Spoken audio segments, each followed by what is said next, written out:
atendendo a pedidos. O Paulo, cujo sobrenome eu não ouso tentar pronunciar, me pediu o seguinte: boa noite, professor. Primeiro lhe dou nota 1000 pelos ensinamentos, depois tem uma pergunta. Quando a noção do diabo surgiu de fato no Antigo Testamento? É, de fato, uma questão muito relevante. Eu não sei se é pelo fato de envolver o diabo. Azazel me trouxe o pedido com muita alegria. O Azazel ficou muito feliz porque eu gravei um vídeo explicando as hipóteses sobre Azazel em Levítico 16. E agora eu farei um vídeo para explicar ao Paulo essa espinhosa questão. Vamos então para o tema.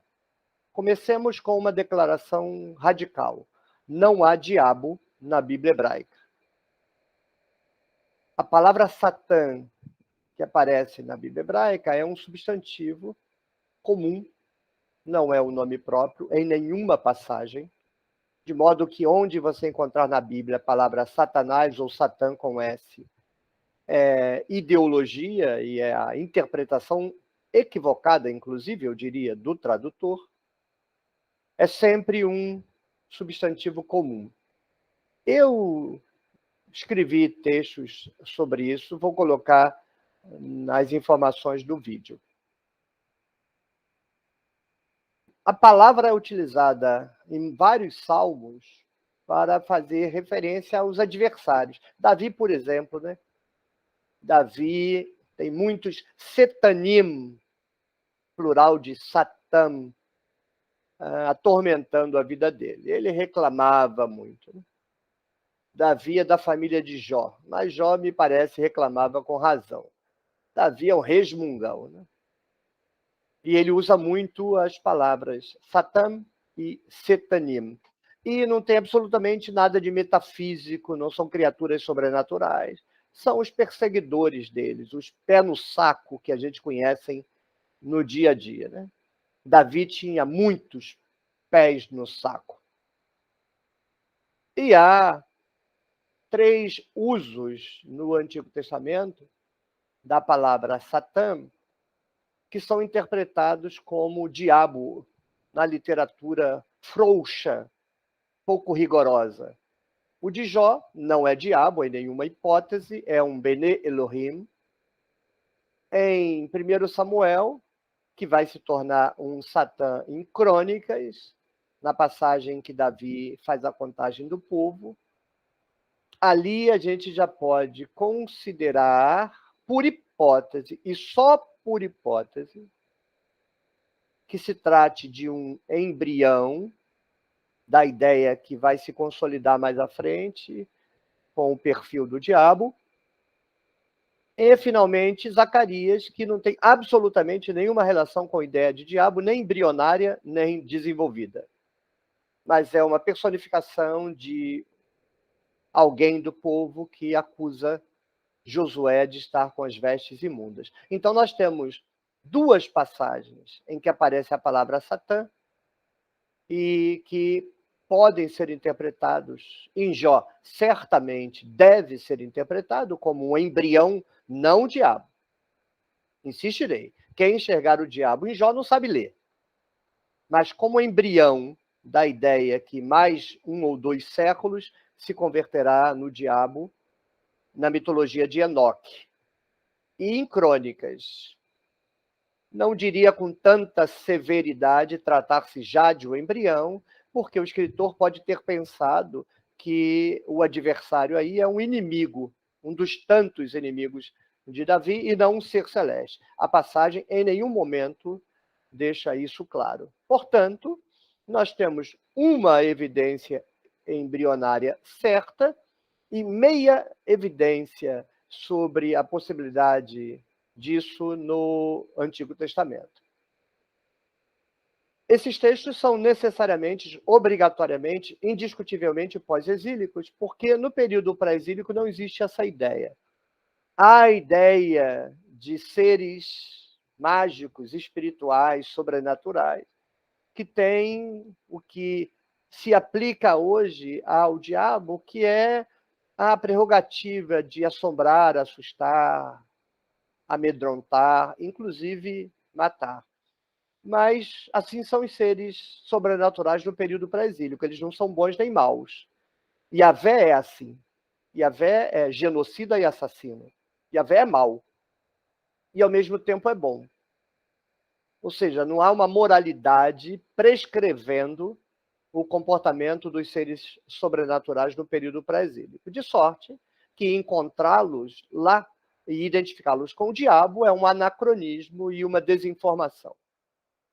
Estamos pensando no diabo como um ser distinto do divino, um ser mau em oposição ao divino bom, o que é uma racionalização artificial do que era até então a compreensão da cultura do Oriente Próximo sobre os seres divinos. E aqui então eu começo a desenhar a origem do diabo conforme eu a compreendo. Antes do advento do zoroastrismo, não há Deus bom e Deus mau. Isso não existe. Inclusive, é bem compreensível que não exista, porque só num dualismo falso científico, numa hipocrisia institucionalizada, é que a gente concebe pessoas boas e pessoas más. Ninguém é bom e ninguém é mau. Todo mundo é bom e mau. Todo mundo. Do Papa a Hitler. Todos têm a sua sombra, o seu monstro interior. Então, a cogitação de uma pessoa boníssima, sem nenhuma nódoa, de um Deus boníssimo, sem nenhuma nódoa, é artificial, falso, ideológico, anacrônico em relação à realidade. É um mito mal feito, porque os deuses bons e maus são mito. E a Vé que mata e que ama é um mito. Mas é um mito bem feito porque ele corresponde exatamente ao caráter geral das pessoas. O Deus que nascerá do judaísmo é um mito mal feito, uma fraude sem tamanho, que não se sustenta. Em nenhuma década da história se sustenta esta teologia absolutamente farsesca e burlesca. Quem inventa a noção, então, de um Deus bom e um Deus mau é a tradição de Zoroastro. Aqui eu já quero meter o meu bedelho. Por que Zoroastro teria inventado isso? Não estou citando literatura a partir de agora. O que eu disse até agora está na literatura. O que eu vou dizer até agora é impressão minha. Por que surge o dualismo teológico em Zoroastro? Quando a pesquisa situa entre o século VIII e o século V. E datar isso depende muito, é muito ideológico.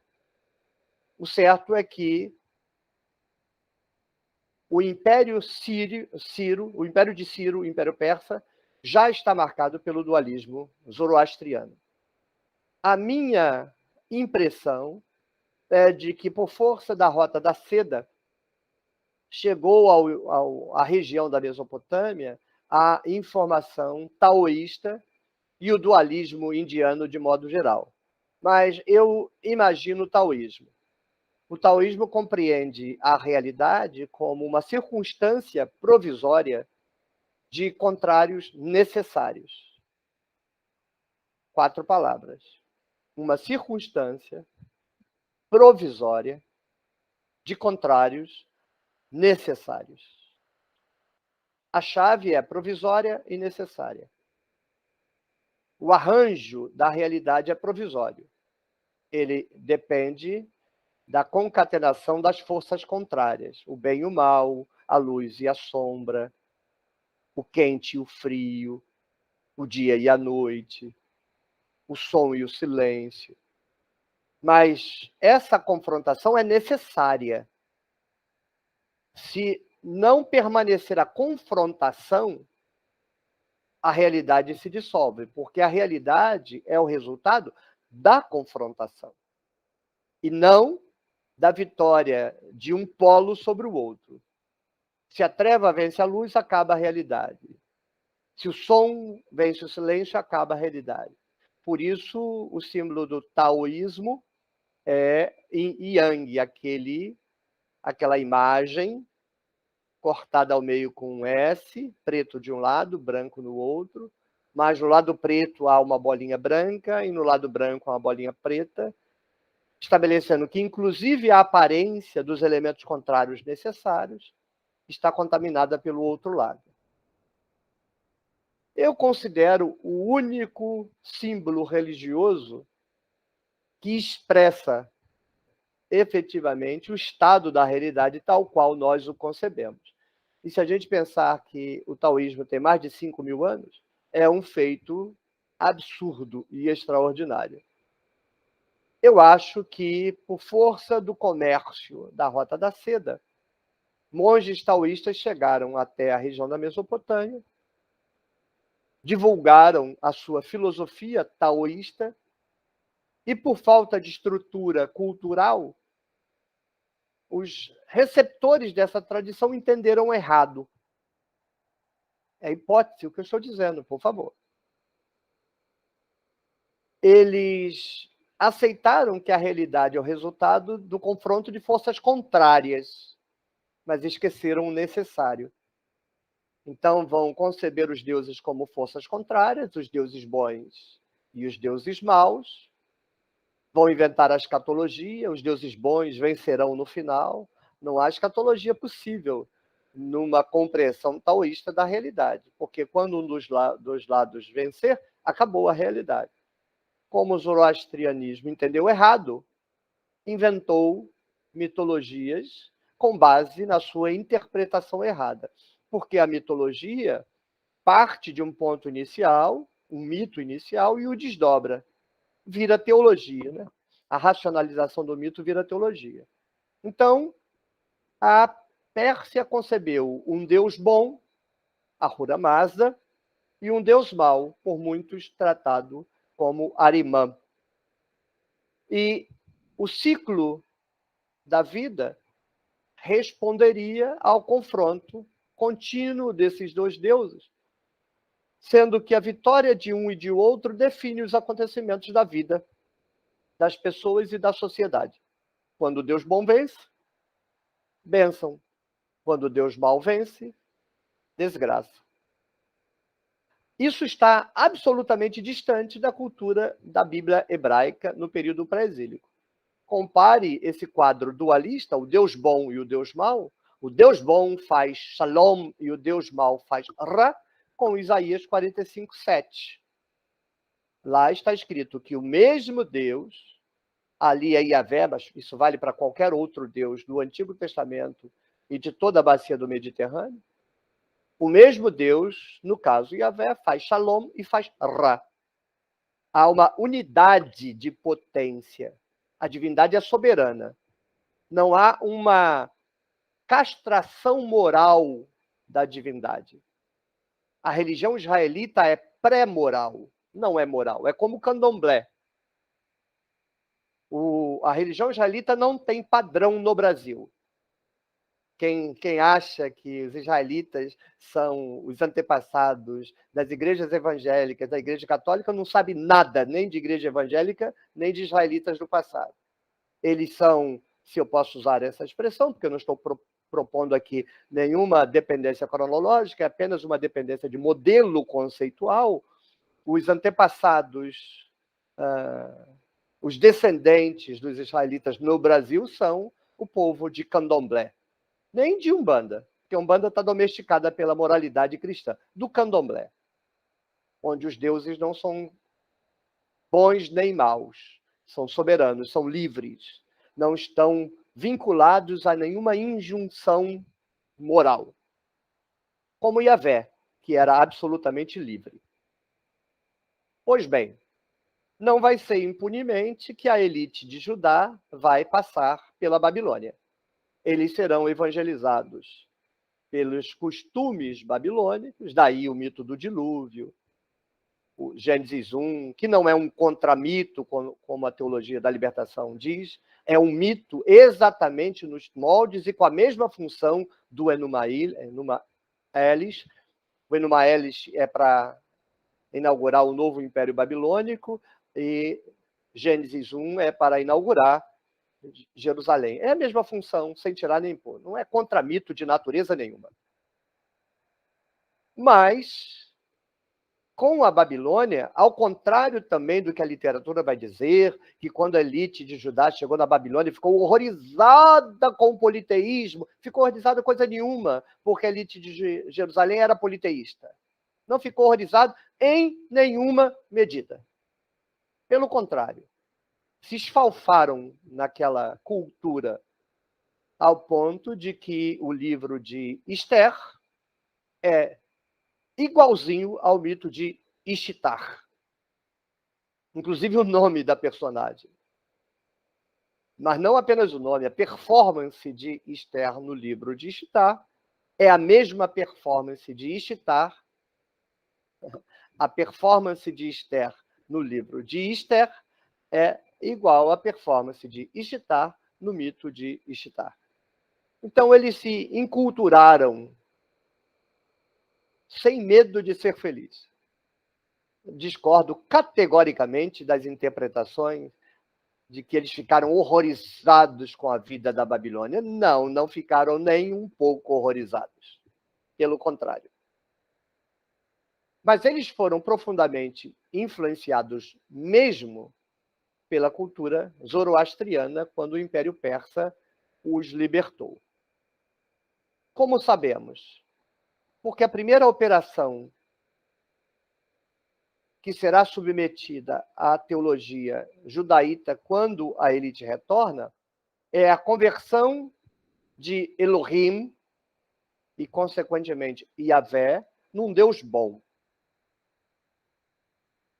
Ele será castrado da sua capacidade de fazer o mal. Ele vai virar o Deus amor. É a operação mais ridícula de toda a história da mitologia. A transformação do Deus judeu num Deus bom é a coisa mais estapafúrdia que alguém já fez. Você pode considerar pior do que cientologia, se você quer saber.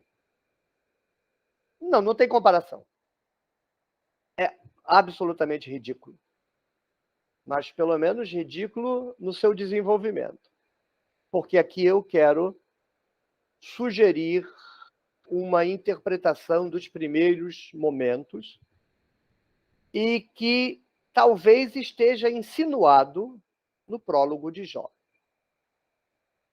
que é o seguinte.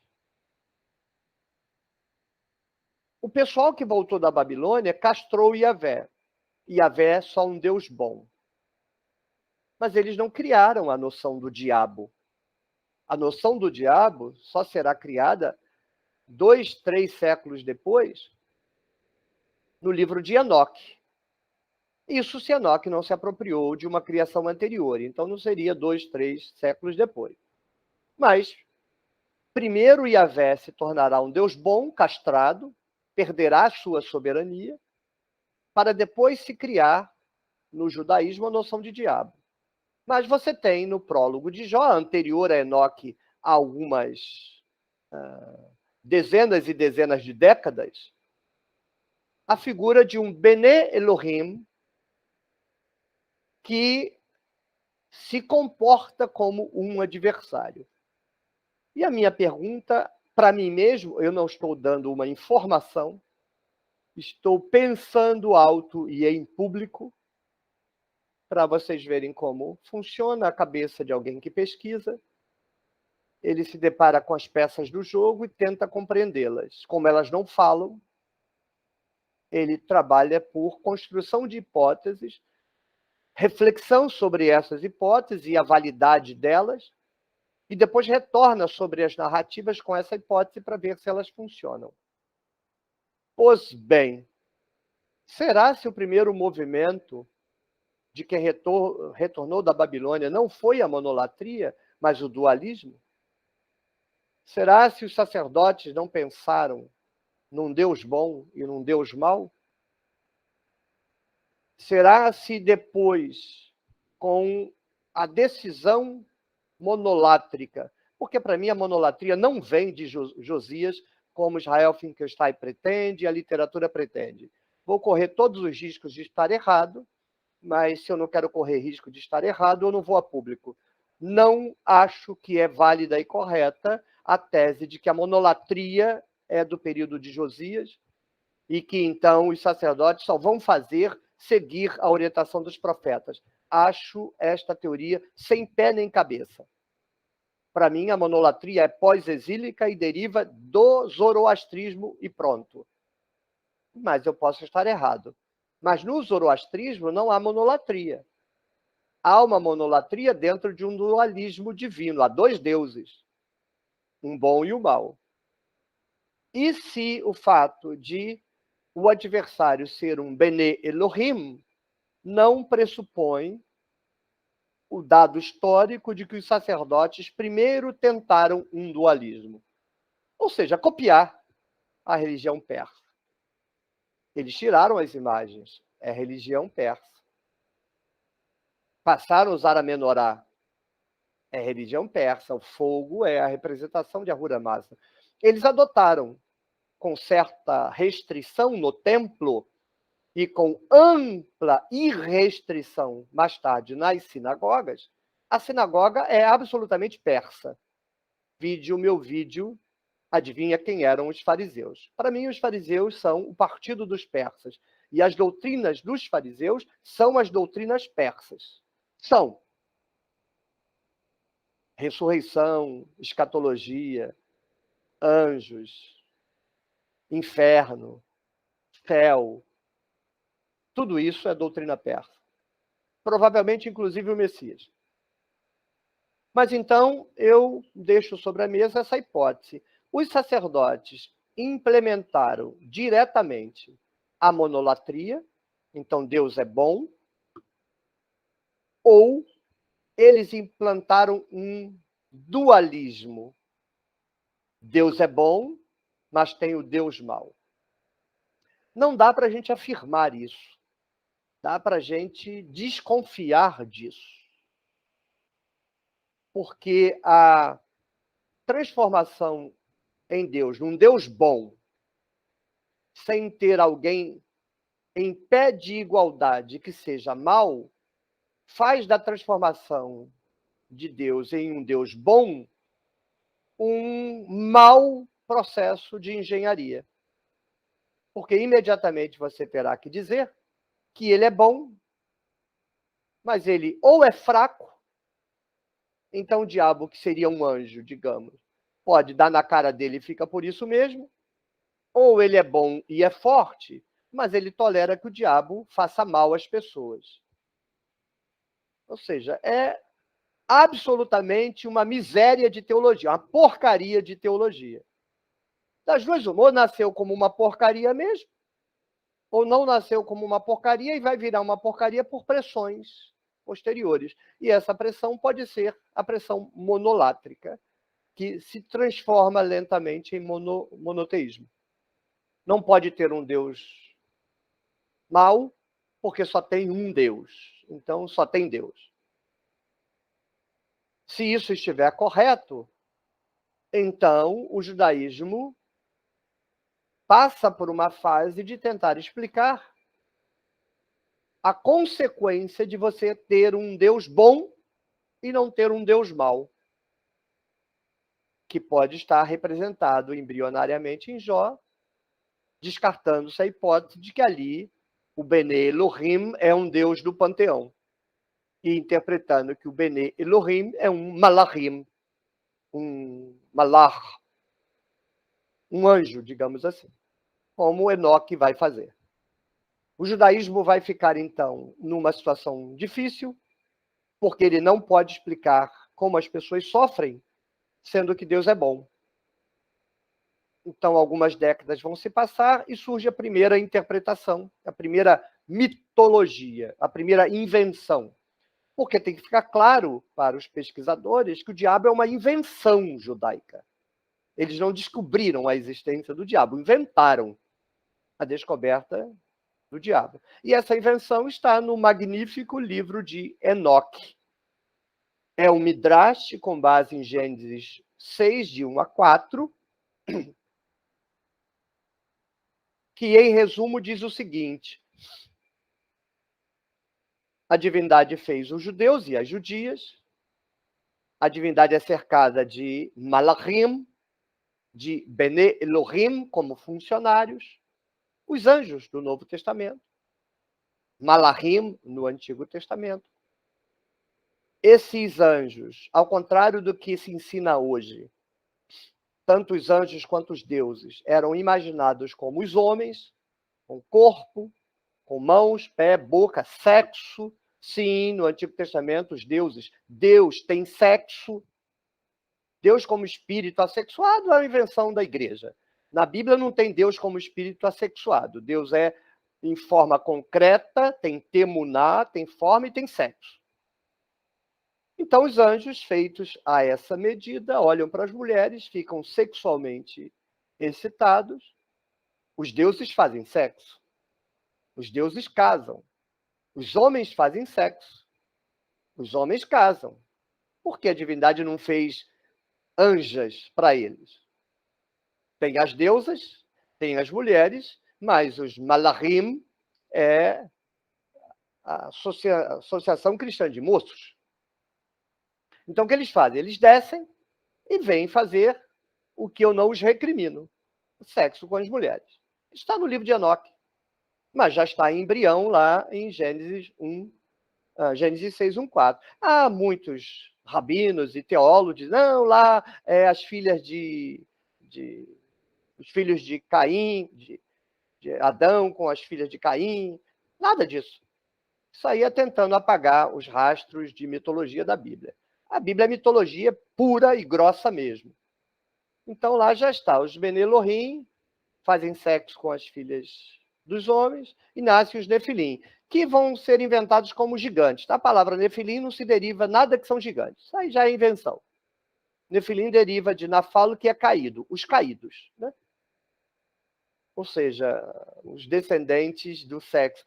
Inclusive, há possibilidade de procriação. Elas geram filhos. Claro, olha Heracles. Zeus se faz de cisne, copula com Alcmena, mãe de Heracles, Hércules, e Hércules nasce, filho de um deus. O Espírito Santo se forma como uma pomba, cobre Maria, segundo o texto do Evangelho, e nasce Jesus. Então, os anjos, os malachim, cobrem as mulheres e nascem os nefilim. Isso é mitologia. Nos 3 casos é mitologia. O caso de Zeus, o caso do Espírito Santo e o caso do malachim. Mas, para entender o texto, você tem que entrar na narrativa. Então, Enoque pega esse pequeno mito e inflaciona. Quando os malachim, depois de ter feito sexo com as mulheres, tentam voltar para o céu, Deus não permite que eles voltem, então eles ficam por aqui, se vingando, infernizando a vida dos judeus, fazendo toda sorte de maldades. Vejam como é mito.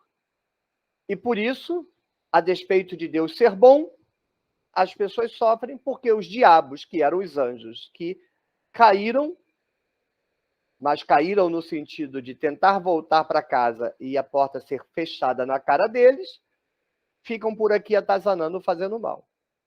É uma explicação ridícula, é nota 0, é uma estupidez sem tamanho.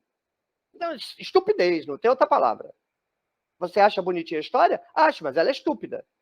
Por quê? Porque um Deus todo-poderoso deixa os seus filhos sofrerem porque um bando de anjos está aqui atazanando eles? Você acha que essa história tem alguma coisa de interessante, de séria? É ridícula. É ridícula. Totalmente ridícula. A teologia pré-exílica é mito, mas ela é coerente. Tem um Deus principal, há vários deuses, mas tem um Deus principal. Ele é amoral, ele pode fazer o bem, pode fazer o mal. Então, ele olha para você, se ele estiver num bom dia, ele te abençoa. Se ele estiver num mau dia, ele te amaldiçoa. Pronto. É coerente. É mito. Isso não é verdade. Mas é mito. O dualismo persa é tanto mito quanto o mito da Bíblia hebraica, mas é coerente. Há um Deus bom, há um Deus mau, 50-50, eles têm o mesmo poder. Aí os dois ficam assim, olhando para a rua. Quando passa um persa, o primeiro que chegar lá vai reger ele. Se chegar o Deus bom, abençoa. Se chegar o meu Deus mau, amaldiçoa. E se chegar junto, ele sai no tapa. O Deus que ganhar, decide. É coerente. É mito, mas é coerente. Agora, olha a teologia ridícula que Enoque inventou. É para rir, é para debochar de uma coisa ridícula dessa. Você tem um Deus todo-poderoso, criador não sei das quantas. Aí tem a porcaria do anjo, que a véia podia pegar assim, com o dedo assim, matei um piolho. Afinal, ele é todo-poderoso. E aí, esse Deus todo-poderoso, que é bom, ai, como ele ama, aí tem aqui o Malahim, aí vem aqui num judeu e sacaneia um judeu. E aí o que Deus faz? Oh, eu amo meu filhinho. Ama nada, porque se amasse, tinha impedido ele de sofrer. É ridículo. Aí os teólogos, ainda mais ridículos do que essa teologia ridícula, inventam a explicação ridícula de que Deus tem uma lei acima dele que ele é obrigado de cumprir, é obrigado a cumprir. Porque ele não intervém por conta da lei, da não intervenção, porque ele é moral, mas é justo. Ridículo, era para ter vergonha. Esses teólogos não têm vergonha porque as ovelhas são mantidas na ignorância. Ignorância, que sou eu sentado, eu mijo de rir na cara dele, ele vai pegar aquela cara tonta dele e vai sair com vergonha. Porque o cara tá ridículo, cara. Você, para tentar consertar uma doutrina ridícula, você inventa outra pior ainda. Porque se Deus está obrigado a uma lei, então essa lei é maior do que Deus. Simples desse jeito, querida. Simples desse jeito. Para de falar coisa ridícula. Respeita as ovelhas aí, ô tonto. Voltemos. Então é uma teologia ridícula. Mas o que é interessante? Porque é uma mitologia bem pensada em termos de narrativa, né? Essa explicação, o mal que advém aos judeus e às judias, deriva do fato de que os malahim estão presos aqui nesse mundo, porque fizeram e podem fazer sexo com as mulheres e não puderam voltar para o céu, então eles se vingam de Yahvé aqui fazendo mal às pessoas, vai durar todo o Novo Testamento. Não existe doutrina do diabo que tentou tomar o lugar de Deus no Antigo Testamento, nem no Novo Testamento, nem no primeiro século.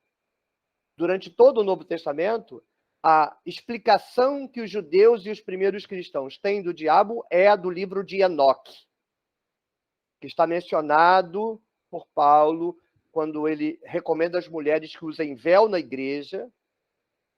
Tá vendo? Ou igrejas que obrigam a mulher a usar véu. O véu era para os anjos não ficar olhando para os peitos das mulheres e para o cabelo das mulheres para eles não ficar excitados. É mitologia, isso é mito. Mulher, não precisa usar véu, não. Pode tirar o véu. Só quem fica olhando para os teus peitos é o pastor lá do púlpito, não se preocupe. Então, abandone esta concepção ingênua, porque ela é uma mitologia e não tem mais validade. No século II, Orígenes, grande teólogo da igreja, por razões que, para mim, estão relacionadas à propagação da doutrina do sexo com anjos na virada do primeiro para o segundo século. Isso está na carta de Judas. Judas, inclusive, cita o livro de Enoque como palavra de Deus, porque para a igreja primitiva, os apócrifos, hoje tratados como apócrifos, eram considerados palavra de Deus. Judas não cita um livro da Bíblia, e cita 3 apócrifos como palavra de Deus. Durma com um barulho desse. Ele cita o Testamento dos 12 Patriarcas, o livro de Enoque e a Ascensão de Moisés. De modo que é ridículo o tratamento que a gente dá aos apócrifos em detrimento da Bíblia, porque a Bíblia é palavra de Deus, apócrifos não. Ou seja, quem montou o Novo Testamento comete o mesmo crime que Lutero cometeu, montando a Bíblia dele e jogando fora 7 livros que durante 1500 anos foram palavra de Deus. O Novo Testamento foi parido com a mesma violência. A igreja usava determinados livros, Israel há mais tempo e a igreja há menor tempo, menos tempo, porque existe há menos tempo, E esses livros são jogados na lata do lixo pela decisão de um bando de megalomaníaco que acha que tem um espírito nas tripas, como Lutero achava. Então, Orígenes vai, na minha interpretação, não acho que isso esteja na literatura. Se estiver, nunca li.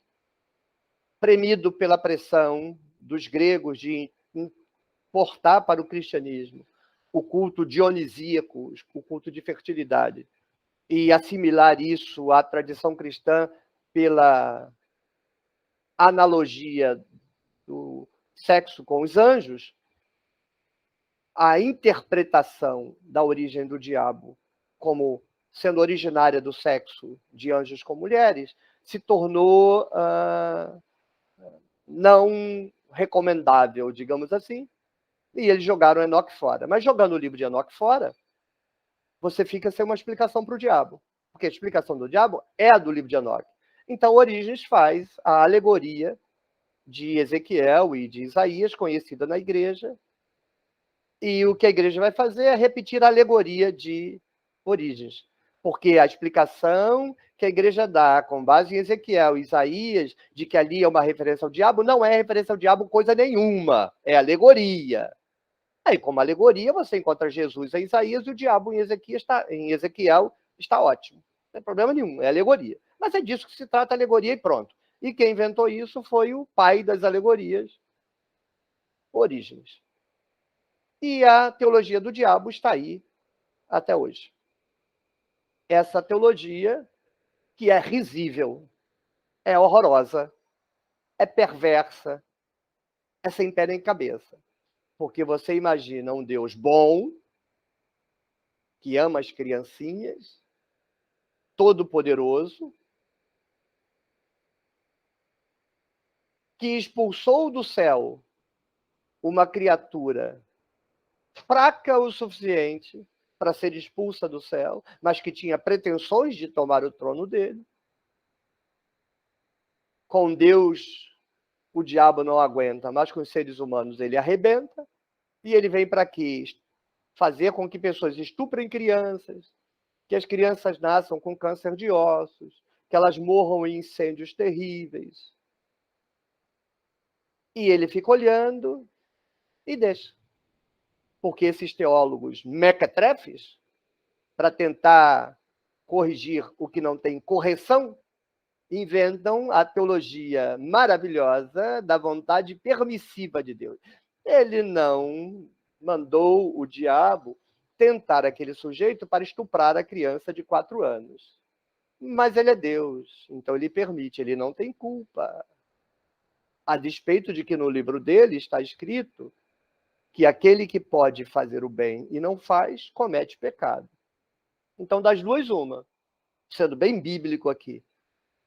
Ou Deus não pode fazer nada, é um inútil. O diabo faz o que quer e ele fica olhando porque não pode fazer nada. Ou ele pode e não faz, logo é um pecador. Você que me ouve, religioso, fica com raiva. E o crítico fica achando que a gente está falando de Deus ou da igreja. Não, eu estou falando da teologia. A teologia é horrorosa. É ridícula. É porque as pessoas são proibidas de pensar a respeito dela. As pessoas são castradas, controladas, manipuladas, alienadas, alucinadas. Não refletem. Mas se você parar para pensar e analisar o que está dito, é assim. Você tem uma empresa, você tem o dono da empresa, ele é dono da empresa. Aí tem os funcionários da empresa. Aí tem um funcionário que fica assediando todo mundo, ele sabe disso. Ele assedia todas as mulheres, o dono da empresa sabe. Ele faz com que os funcionários fiquem tentando os funcionários roubarem coisas da empresa. Ele faz com que os funcionários subornem outros. Ele vê isso tudo, mas ele não toma nenhuma providência. Entra na sua cabeça? Quando a polícia for nessa empresa, quem você acha que vai ser preso? O dono da empresa. O funcionário também vai, mas o dono vai junto. É a mesma estupidez completa do mito de Adão e Eva. É a mesma estupidez, e que ninguém para pensar que é um texto estúpido. Você tem uma divindade que faz um casal que nem sabe ainda decidir por conta própria o que é bom e o que é ruim, e aí ela bota esse casal com uma cobra, uma serpente que pode pôr tudo a perder.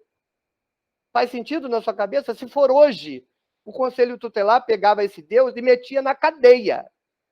São narrativas estúpidas no seu roteiro, no seu script. O script não dá um filme que preste. Só para crente que não raciocina e para crítico que está doido para ouvir qualquer coisa para é mito, uns desvairado louco. Você tem que ter calma, paciência e reflexão e analisar a estrutura mitológica. A igreja não tem condição de lidar com isso. Não tem. Você acha que a igreja vai mudar alguma coisa a essa altura? Isso só serve para a gente compreender o texto e poder olhar os mitos que estão hoje por aí querendo controlar os nossos corpos e rir deles, porque eles são ridículos. Porque há mitos que são mitos muito bem feitos. O mito taoísta é muito bem feito. Poderia ter sido inventado hoje por físicos, por biólogos, por cientistas. Por quê? Se encaixa perfeitamente na realidade o taoísmo. Perfeitamente. Os outros são ridículos. Agora, há mitos que, pelo menos, não se encaixam em nada na realidade, mas eles são coerentes internamente. Um Deus todo-poderoso, que tanto faz o bem quanto o mal, é coerente. É o problema da concepção de Deus do Concílio de Dort, né? Ultracalvinista. Aquilo ali é uma perversão. Alguém que assuma aquela teologia é um degenerado ético e moral. É degenerado quem saliva com aquela teologia podre, ultracalvinista. Mas ela é coerente internamente. É um Deus que trata os seres humanos como camundongo, criou alguns para ir para o inferno, sim. Foram criados para ir para o inferno. Ou a gente não faz assim com camundongos em laboratório? É coerente. Só que esse Deus é uma bestialidade desenvolvido à medida da bestialidade dos ultracalvinistas. Agora, pense a teologia arminiana. Deus é bom. Aí elas vivem 70 anos, cometem lá seus erros, aí Deus vai jogá-las no inferno. Ele não queria, mas em função do que elas fizeram. Mas a pessoa tem livre-arbítrio. Não tem livre-arbítrio, é falso livre-arbítrio. Ela tem livre-arbítrio de se curvar diante de Deus. Se ele é livre-arbítrio no seu dicionário, o seu dicionário é ruim, é mequetrefe, não vale a celulose que gastou para imprimir. Livre-arbítrio seria assim. Deus chega, escuta, você quer jogar segundo as minhas regras ou quer outro jogo? Eu quero outro jogo. Beleza, vai ser feliz. Isso é livre-arbítrio. O livre-arbítrio dos arminianos é assim, olha, eu tenho esse porrete. Eu posso te dar uma cacetada ou você pode se curvar de joelho. Escolhe. Isso é livre-arbítrio, querido? Cresça. A teologia arminiana é ridícula. Ridícula. Não se sustenta em 5 minutos. Agora, a calvinista é de gente degenerada. É fascista. É nazista. A teologia ultra-calvinista. Então, você precisa de distanciamento para avaliar as teologias. Não se comprometer com elas. Porque é tudo mito. É tudo mito. São outras regras que imperam na sociedade. São outras as razões para que a sociedade funcione do jeito que funciona. E são todas regras internas à cultura e ao mundo físico. Não há regra alguma em mundo sobrenatural algum regendo coisa alguma. Agora, se você acredita na regra metafísica, eu direi para você, e por que é a sua e não a de outras milhões de religiões? Porque você acha mesmo que a única religião que explica a realidade é a sua. Ou seja, é a leitura científica da realidade ou a leitura da sua religiãozinha, querido. Cresça, ô infeliz. Sai do play, sai da quinta série, ô criatura. Use o cérebro que está aí na sua cabeça. Acredite, tem um cérebro aí. Usa ele.